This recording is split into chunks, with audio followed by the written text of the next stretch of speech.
바로 이어서 인도 현지 분위기 살펴보겠습니다. 홍준영 미래에셋자산운용 인도법인 대표 연결돼 있습니다. 자, 지난 2월 1일 인도 새 예산안이 제출됐는데요. 이번 예산안은 특히나 인프라에 중점을 두고 있다고 들었는데 주요 내용과 달성 목표들은 어떻게 설정되어 있는지 전해주시죠. 네, 예전에는 매년 2월 첫날 발표되는 예산안에 따라서 인도의 경제 기조, 투자 방향 등이 바뀌는 등 예산안이 굉장히 중요한 게임 체인저가 되고는 했었는데요. 전 세계 GDP의 5위 규모로 성장한 지금 현재 상황에서는 예산안의 그 효과는 과거와는 다를 수밖에 없습니다. 결국 예상 범위 내에서 큰 변화는 없었다고 볼 수 있을 것 같은데요. 작년 한 해 GDP 성장률은 9.2%, 내년 예상 GDP 성장률은 8.5% 수준으로 전망하였습니다. 주요 분야별로 살펴보면 경제 분야는 성장을 강조하고 적극적인 확대 재정 정책을 통해서 캐펙스를 35% 증가하는 것을 목표로 하였습니다. 정부가 인프라 투자 등의 지출을 늘리면서 민간 투자를 유도하고 일자리도 창출하겠다는 계획이고요. 이에 대해서 시장도 적극적으로 환영하는 모습이었습니다. 버짓 위크라고 하는데 예산안 발표 주간 인도 증시는 약 2% 상승하는 모습이었습니다. 사업 부분을 말씀드리면 비즈니스 부분인데요. 메이크 인 인디아를 강조하면서 GDP 내 제조업 비중을 25%까지 늘리겠다는 큰 목표를 채워가는 중이라고 할 수 있을 것 같습니다. 그 세부 내역을 살펴보면 관세 적용 범위를 확대하고 관세율 인상을 통해서 인도 내 생산을 유도하고 있습니다. 제조업의 15%의 저율의 텍스 레짐을 유지하고 있고 신규 생산 시설의 생산 인센티브를 지급하는 등 메이크 인 인디아를 이뤄내겠다는 강력한 의지를 보이고 있습니다. 텍스 부분을 살펴보면 지난 몇 년의 예산안과 달리 근본 예산안은 세금 관련 변화가 없다는 것이 큰 특징입니다.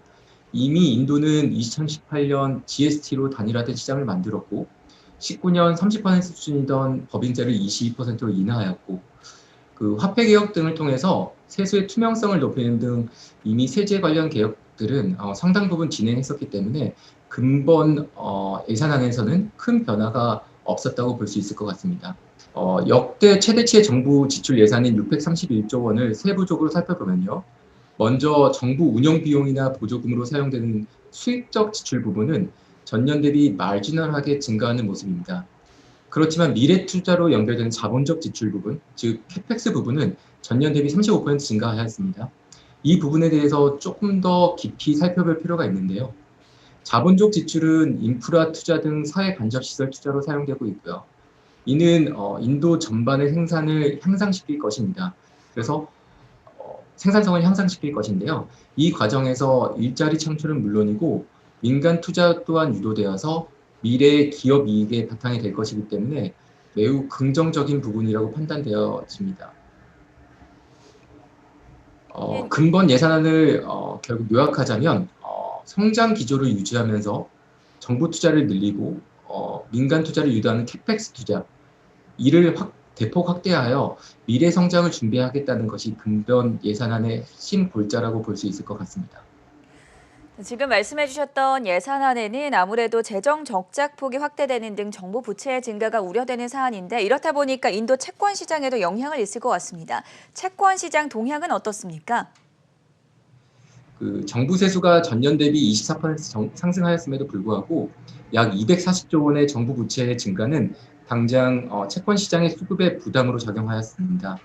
이로 인해서 인도 국채 10년물이 예산안 발표 이후에 6.4%, 4, 5% 수준에서 6.84% 수준으로 상승하는 모습이었습니다.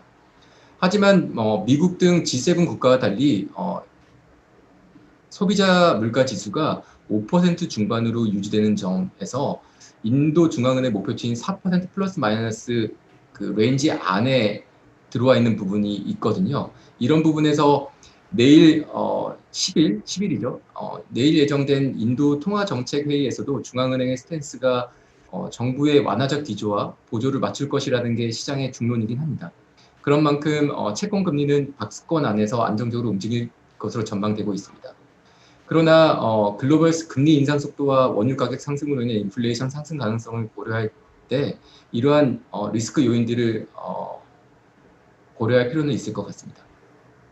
최근에 인도의 주식시장도 변동성이 확대되는 모습을 보이고 있는데요. 향후 전망도 함께 전해주시죠.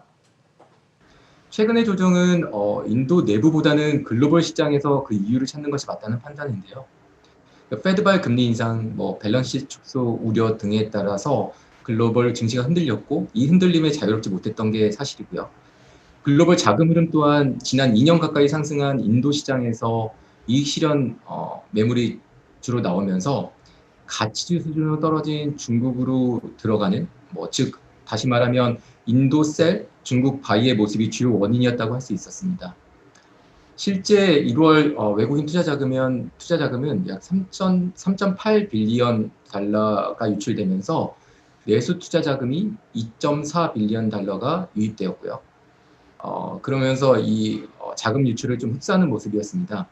지난 4분기 월 평균 내수 투자 자금의 월 평균 유입액이 약 한 4빌리언이었던 것을 감안하면 역시나 인도 국내 투자 수요가 굉장히 탄탄한 모습인 것을 볼 수 있을 것 같습니다. 2022년 1분기 기업 예상 실적 발표에서도 대부분의 기업이 성장에 대한 자신감을 보이고 있는 게 사실이고요. 높은 기업 이익의 성장세는 1분기에도 지속될 전망입니다. 기업들의 설비 투자가 증가하고 있고 최근 인도 정부에서 발표한 것처럼 산업 성장 정책은 섹터 전반의 고용 증진과 추가적인 크레딧 상승으로 이어지면서 경제 성장에 긍정적인 영향을 미칠 것으로 보고 있습니다. 여전히 인도 주식시장에 대해서는 저희는 굉장히 긍정적인 시각을 가지고 분산 투자, 정식 투자를 통해서 접근하시길 추천드리는데요. 먼저 인도는 구조적 성장기에 있다는 점, 두 번째로 GDP의 3분의 2가 내수 소비에서 나오기 때문에 글로벌 증시와 경제가 상대적 흔들릴 때 그 흔들림에 있어서 상대적으로 상관계수가 낮은 시장이라는 점, 그리고 세 번째로 기업 이익의 성장세가 있다는 점, 네 번째로 밸류에이션 측면에서도 니프티 50의 1년 포워드 PE가 과거 10년 평균인 18배 수준에서 위치하고 있다는 점에서 여전히 매력적이라는 것을 말씀드리고 싶습니다.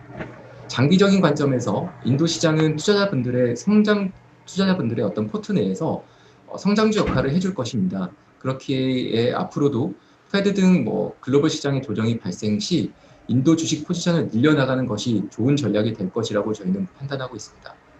그럼 한 주 또 성공 투자하시길 바라고요. 이상 미래에셋 자산운용 인도법인의 홍준영이었습니다. 감사합니다.